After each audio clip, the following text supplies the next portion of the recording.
Eu gosto muito do Chelsea e do Maresca. Eu acho que a derrota é um acaso e que vai acontecer mais vezes porque é um time em formação. Então, o Chelsea às vezes faz um bom jogo ou tem bons momentos no jogo, mas em alguns aspectos deixa a desejar e acaba sofrendo. O gol da virada é um gol que não se toma, cara. É um gol de várzea. Né? Mas o jogo já tinha virado uma doideira, né? Sim, então, deixou o Minutos jogo virar finais. uma doideira, né? Muito partido, né? Uhum. Muito contra-ataque e tal. Em casa, jogando no Stamford Bridge, não entendi a loucura toda, mas eu gosto muito do Chelsea, o que ele virou perante o que eu achava que iria virar nessa temporada. Porque quando começa a temporada, aquele monte de jogador que a gente não sabia para onde os caras iriam, o que iriam entregar, o que não iriam, quem iria ser titular, quem iria ser o reserva, quem iria ser o terceiro reserva, se ia trabalhar com um grupo de 50 caras ou com um grupo de 30.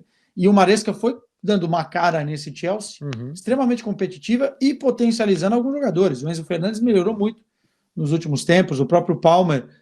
O Jackson eu acho que é um nível abaixo, mas mesmo ele tem jogos bons, assim. Então, eu acho que o Chelsea está no caminho certo para aquilo que o Chelsea pode sonhar nessa temporada, que é a vaga na Champions. Né? E já será um salto muito grande daquilo que foi as temporadas anteriores. Mas eu acho que o Chelsea ainda tem essas lacunas competitivas que mostrou hoje, que proíbem, entre aspas, o Chelsea de querer brigar pelo título com o Liverpool, que é um time extremamente consistente em todas as fases do campo. Eu acho que o Chelsea não é um time para brigar por título também. O que só da gente cogitar isso já é um avanço gigantesco para o Chelsea. A gente não imaginava isso antes da temporada começar, né?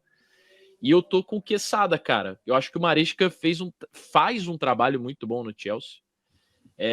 Talvez o que falte para o Chelsea é um pouco de casca, né? Esse é um time muito jovem e tal, e acabou sendo ali uma loucura do Chelsea de comprar muitos jovens. A gente não sabia, se os caras vão jogar, se os caras vão ser emprestados, se eles vão ser aproveitados. Ainda tem jovem para chegar, o Estevão que o diga. Então, assim, é um Chelsea que hoje já é muito bom e que num futuro próximo vai ser melhor ainda, né?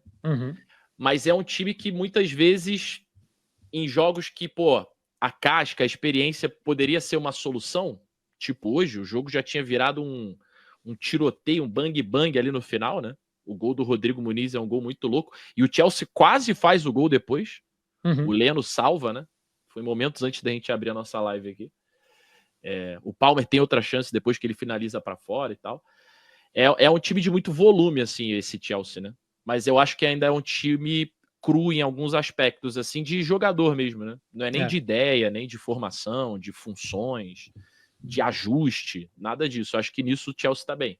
É mais de maturação mesmo. O time que entrou em campo hoje tinha média de idade de 23,7 anos. Isso pesa, pô. É disparado o time mais jovem dos grandes europeus, o time base mais jovem que entra em campo. O Fulham, pra vocês terem ideia, tinha 28 anos de média, o time que entrou em campo hoje. Eu vou pegar o Manchester City para ver, só para ter como comparação, porque eu tenho a impressão que o do Manchester City vai lá em cima a média. O City tem alguns jogadores, tipo Kovacic, nem era tão alta, era 25,6 a média. Porque o Lewis jogou para baixo, o Gvardiol 22, Savinho 20, Doku 22, Haaland 24. Hoje nem era tão alta, né? Ficou no banco de reservas o De Bruyne. Gundogan. Então mas ainda assim era um time 2 anos em média mais velho que o Chelsea, Manchester City com 25. A questão do Chelsea para mim é, o Maresca fez um time de futebol independentemente do clube. O clube, a administração, 50 jogadores não é problema dele, ele tem que treinar um time. Ele definiu mais ou menos um time e vai com ele, independentemente de quantos milhões tem no banco de reservas. Tem várias vezes que o Chelsea tem no banco de reservas mais de 300 milhões recém-investidos. Não interessa, né? E não tá nem aí. Ele coloca para jogar os que ele acha que deve jogar. Então, futebolisticamente está dando resultado. Economicamente, para isso dar resultado, o time vai ter que ganhar coisas. Porque tem muito jogador com muito tempo de contrato pela frente, muito jogador que vai ter que ser revalorizado para ser vendido. Então, esportivamente, o Maresca está conseguindo, mas como clube, ainda é muito arriscado o que fez o Chelsea, porque já tem anos de mercado comprometido pela frente. Os últimos 3 anos, o Chelsea tem um negativo de 790 milhões de euros entre o que ele comprou e o que ele gastou, e essa conta vai chegar. Então, daqui a pouco o Chelsea, se ele não ganhar nada depois desse investimento todo, a gente vai ver que foi mau negócio. Mas que tá jogando muito bem, tá. Jogando realmente muito bem, apesar da derrota hoje. Você tinha hoje no banco um Cucu, que eu não... Assim, não foi o jogador que se esperava quando chegou, né, do futebol alemão. Teve lesões e tal, mas é um jogador que poderia ser titular no lugar do Jackson. Tem o João Félix, né? E aí eu acho que nessa triagem vai o trabalho muito do Maresca. Ele vai entender o que ele tem na mão, que é um volume muito grande de jogadores, de qualidade, de nome, que custaram muito, e aí ele vai montar um time dele durante essa temporada, e eu vejo o Chelsea como o time da próxima temporada. E aí eu tô falando para brigar por título, né?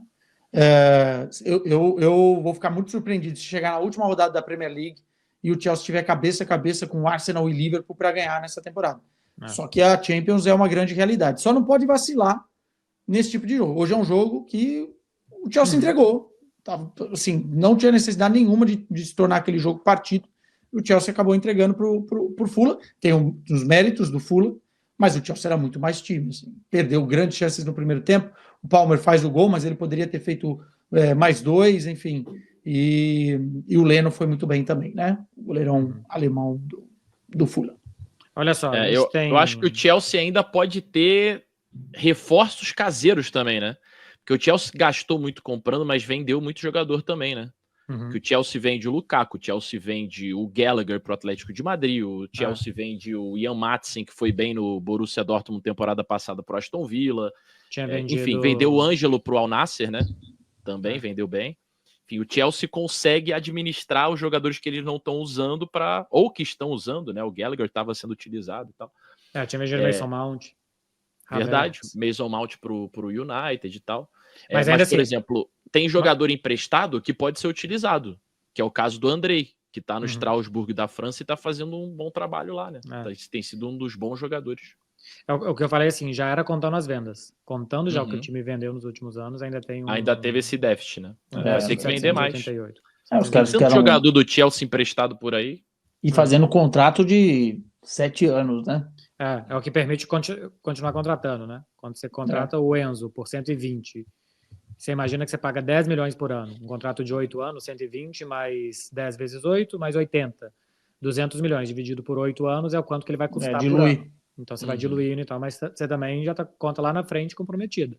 Daqui a 5, 6 anos, talvez o Chelsea ainda tenha problema para contratar, porque contratou em 2023.